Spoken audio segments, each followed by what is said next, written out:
Olá, nós estamos aqui nessa manhã em um terreno, como você vê, topograficamente bem íngreme. É um terreno que, naturalmente falando, talvez as pessoas pudessem dizer assim: esse terreno não é um terreno favorável para a construção, para uma edificação, para montar uma estrutura.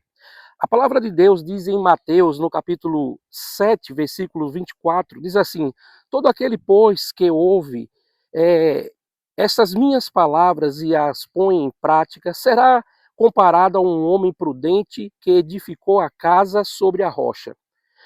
E desceu a chuva, correram as torrentes, sopraram os ventos e bateram com ímpeto contra aquela casa. Contudo, não caiu, porque estava fundada sobre a rocha.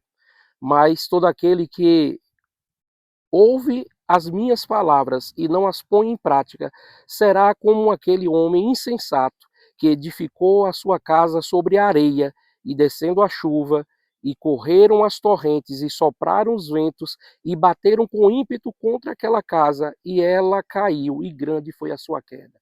É interessante que o que Jesus nos explica nessa passagem é que não existe dois tipos de ventos, nem dois tipos de tempestades, nem dois tipos de chuva. A verdade é que Jesus não está falando sobre a força que um vento tem, Jesus não está falando sobre o potencial que uma torrente pode ter para destruir algo. Jesus não está falando sobre a força de uma chuva. Jesus está falando sobre a fragilidade de uma edificação.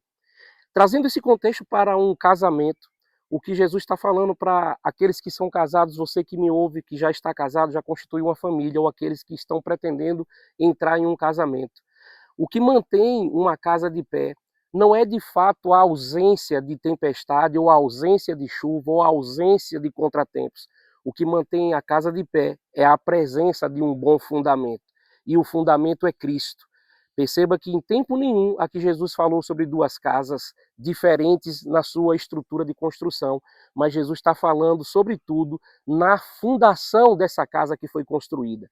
Como eu disse no começo, aqui tem um terreno bem íngreme e, naturalmente falando, ou talvez para algumas pessoas, não seria favorável uma construção. Mas podemos olhar aqui atrás. Há uma construção, ela está bem sólida em cima.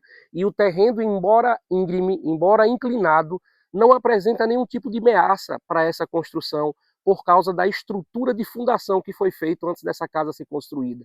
Eu declaro nessa manhã, na manhã desse dia, que eu e você possamos edificar o nosso lar, edificar o nosso casamento, não apenas como uma beleza externa, como aqui nós podemos ver, mas sobretudo sobre aquilo que os olhos não conseguem ver naturalmente.